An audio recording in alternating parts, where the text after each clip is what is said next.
There's so much unfolding across our world today. And as I pause to take it all in, I'm struck by how deeply connected we are, yet how fragile those connections can be.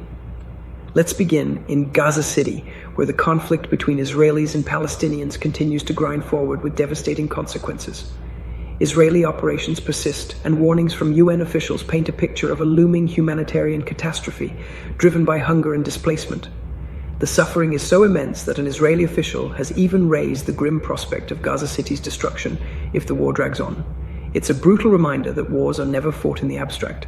They consume entire populations, leaving families, children, and communities caught in the unforgiving crossfire. Strategy may dominate the headlines, but the human cost screams beneath the surface, impossible to ignore. Further north, Eastern Europe remains a theater of tense calculations. The standoff between Russia and Ukraine has settled into an uneasy rhythm, one that feels anything but stable. The European Union's chief diplomat has warned that President Putin's insistence on territorial concessions is less about geography and more about undermining Ukraine's very sovereignty. Yet as these high-level warnings circulate, Russian missiles and drones continue to strike, even hitting an American-linked factory in western Ukraine. Each strike pushes peace further out of reach and underscores how quickly regional disputes can entangle the entire global order. From this tense battlefield, our attention shifts eastward to the Korean Peninsula, where a single incident once again exposes the volatility of one of the world's most militarized borders.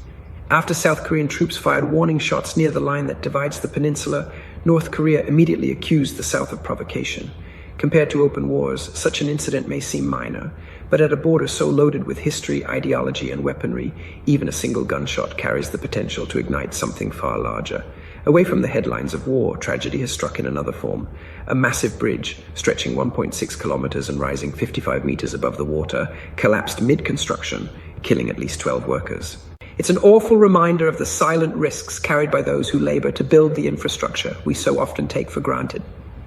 In moments like these, we're forced to confront the fragility of human life and the responsibility we bear to safeguard it, no matter the industry. Health, too, remains a global fault line.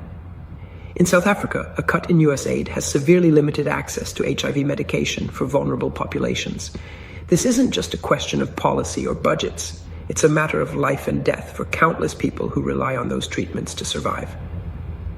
Here again, geopolitical choices ripple down to the most personal level, reshaping the daily realities of communities far removed from the negotiating table. On another front, President Xi Jinping's recent visit to Tibet marked 6 decades of Chinese governance in the region, a sensitive anniversary that echoes with questions of history, identity, and autonomy.